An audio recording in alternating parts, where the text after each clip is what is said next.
employees, and it's a really, really big deal. So managing that is important.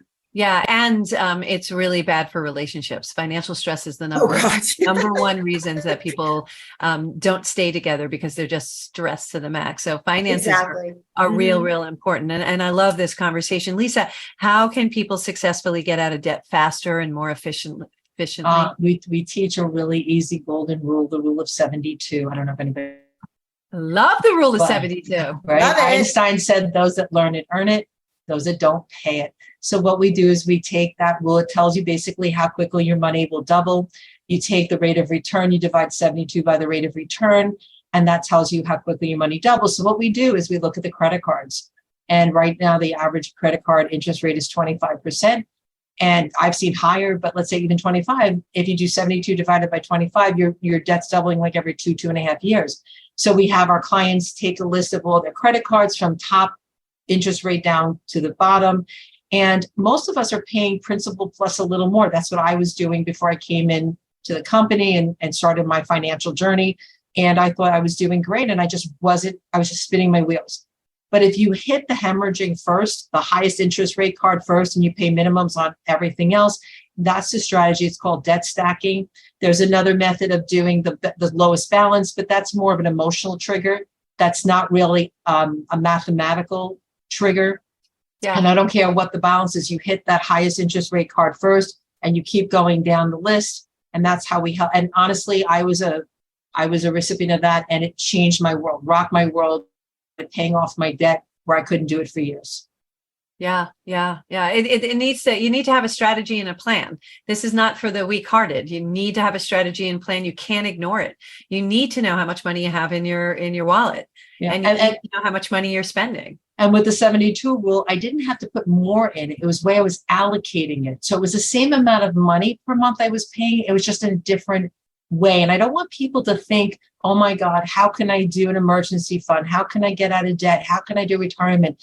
We actually teach a bucket method. So we work with you so that you can do it simultaneously. Because if you don't do it simultaneously, a lot of people teach, oh, you got to get yourself out of debt before you can build your retirement. That's very deadly, because you're losing valuable time. If it takes you 10 years, you just lost 10 years. So there's a way that we do where you have simultaneously in a bucket, and this way you're attacking everything that you need to at the same time. That's nice, because that empowers you and it gives you some tools. So it's not overwhelming. So you don't have to do it all at the same time. It's a strategy. Yeah. It's like eating a pizza. I don't eat the pizza in one bite. I cut it into slices. And that's what you're doing here. We're going to cut this into slices and then take a bite at a time. And then overall, then we'll complete the pizza when we're done. Absolutely. So that's a really good thing. It's so funny. Years ago, I didn't get training, didn't go to school, where I got financial classes or anything like that. I went to college, but they never taught us that either. So what I used to do is I used to play mind games with myself.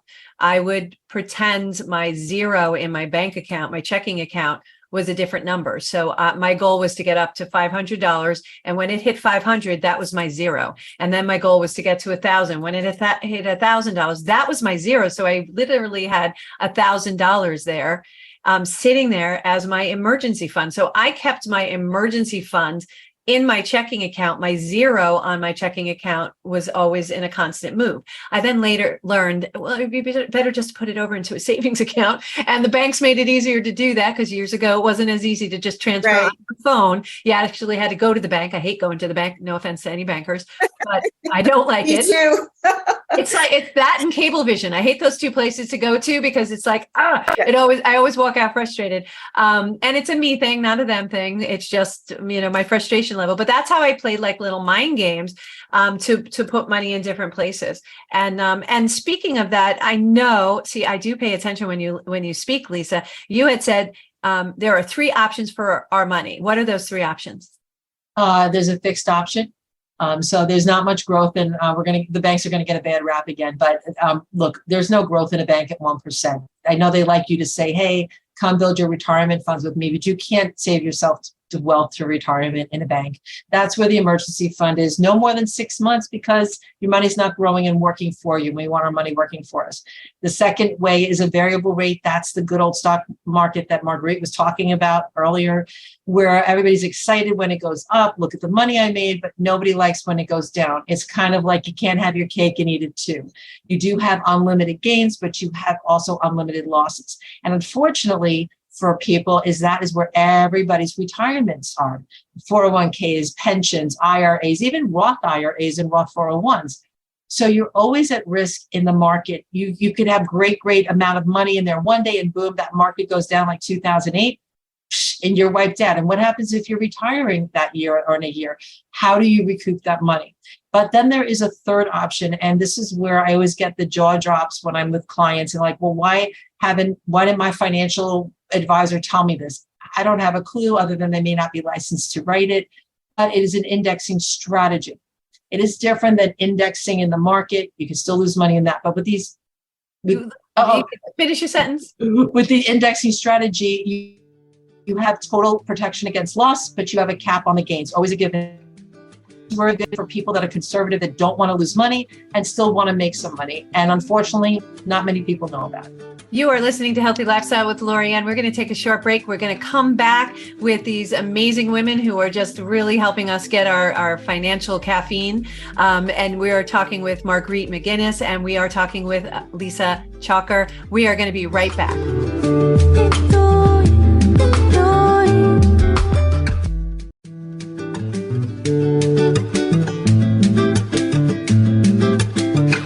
Welcome back to Healthy Lifestyle with Lorianne. I am Coach Lorianne. If you'd like to be a guest or lift up your business, product, or not-for-profit, please reach out to us. We'd love to hear from you. Or if you have a question or comment, we'd love to hear from you as well. Please email us at healthylifestylewithla. That's healthylifestylewithla@gmail.com. That's right, gmail.com. Very, very easy. Drop us a line. I respond to every email personally, and I love chatting with you guys. So welcome back. Today, we're speaking with our two financial brilliant women, Lisa Chalker and Margreit McInnis.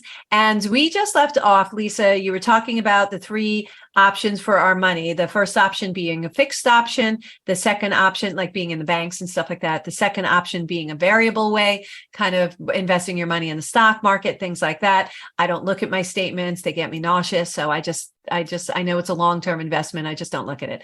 I do it once a year when I have to. My financial advisor makes me look at it and goes through it, which I really appreciate, but I just don't like looking at it. And I think most of us are fear-based when it comes to money and things like that, because that's my retirement. And then the third option, we're talking about indexing strategy. Just touch on that again. Yeah. So exactly what you said, Lorianne, is people don't want to look at their statements, which is not good. To put your head in the sand, you need to know. And yes, it is for the long sand anymore. You guys don't let me. But to look, yes, it is a long-term investment, and that's fine. But there's reasons to also have it in a safer environment with an indexing strategy where you don't have to worry what the market's doing. Your money is totally safe. It's not invested in the market in these strategies. It's actually using just the S&P 500, which I'm sure everybody's heard is one of the indices, and they're just using it as a gauge. To let you know. So like, for instance, if the market goes below zero, you're fine. You didn't lose money. Even some products will give you 0.75% interest. So you're actually making money. And every time you go up, you're locking in your gains. There's no losses. When you have losses, you're actually not just losing that money, but you're losing the future value that money could make. And not everybody's happy with that. This way, if the market goes up 10, the indexee will give you credit interest of 10. If it's capped at 13 and the market goes above 13, you get 13, and the company helping protect your money gets the balance, the difference. But here's the thing, an indexing strategy will always outpace and outdo a variable strategy because you have no loss of money. It's mathematical. If you don't put in a negative number, you will always do better because you're locking in your gains and going up. And for most people in America, honestly, they don't want to be like, I don't want to see my statement until the end of the year. I don't want to do that. It's another long-term strategy, but at least you're guaranteed you're not losing money, and you still can make up to a cap, whether it's anywhere between 9 and 13, depending on the product. So the index strategy is actually a product. Is this a product, Margreit, that we're talking? Yes, it is. And I want to say one thing, kind of backtracking a little bit, and that is when we're talking about getting control over our financial lives, we must think of ourselves as the CEO of our finances and our lives. And as the CEOs do not hide under the table, and CEOs do not hide with their head in the sand, right? So if it's bad, ignoring it is making it worse, right? Sure, so we've got to be able to address it. So I just want to make sure I talk about the CEO thing, because I feel like that mindset really will empower people who are otherwise frustrated and frozen and they don't know what to do. Well, like everything else, we can't do things to put us in a better situation if we're not aware. So we must have that awareness. And all joking aside, I do look at it. It is sometimes not a happy thing to look at, but I need to be aware so I know what other investments I will make, and where am I putting my money so that I'm a diverse, to use your language, so that I am protected as best as I can be, utilizing these formats in order for me to increase my money and increase my wealth, so that I can have, what did you call them, play checks? I love that. Oh, paychecks and play checks. Play checks. I love that, because I'm a golfer and I was like, oh man, you're speaking my language. So those were all of our concerns. If I talk for the listeners and all of us average people out there, is that our concern is, what are we going to do in retirement? And I don't want to eat cat food. So continue what you were saying, Margreit. So, and then just also, and I'm going to piggyback off what Lisa was talking about. So yes,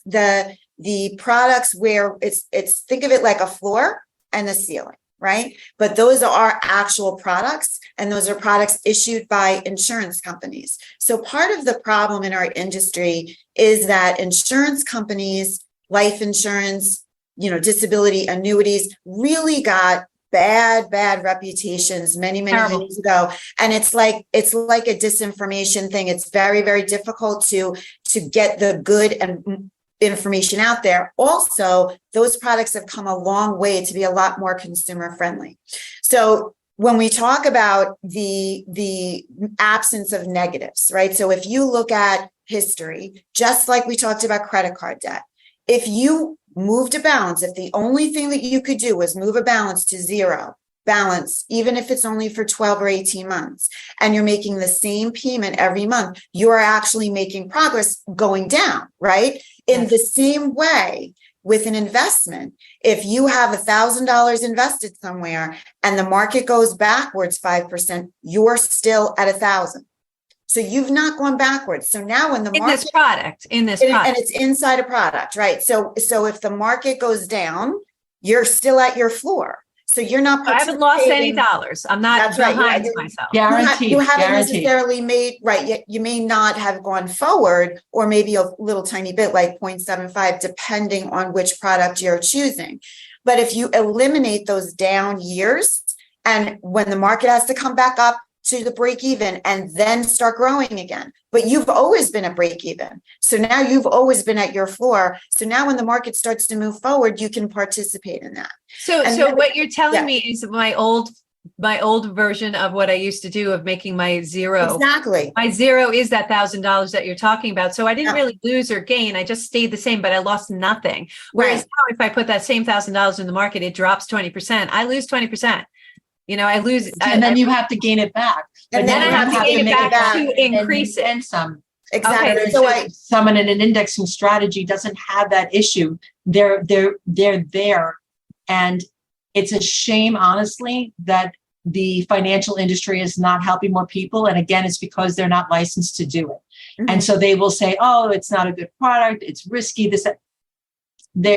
But putting the financial advisors and the financial industry aside, as a consumer, I have icky feelings, negative feelings about insurance. And this is the thing. So one of the things that Lisa, one of the words that she used was the word guarantee, right? Now, in our business as fiduciaries and as licensed people, we're actually prohibited by regulation and law to say the word guarantee, except when we can, because it's built into the product. So when we say the word, so that's like the taboo word is usually guaranteed, but in these products, these annuities, these life insurance policies with these floor ceiling structures, with step ups, with protection built into them, they are guaranteed by the insurance company. So that's why we can use that word. So I just want to make sure that we touch on that. And no, so I love that. I Yeah, love so that. What also comes to mind, I don't mean to cut you off, but I'm like, I just had a no, I had like, go ahead. a brain click. I know between the two of us, we'll talk nonstop. So if I put that same $1,000 in the bank, it's going to potentially make 1%, a half Yeah, percent.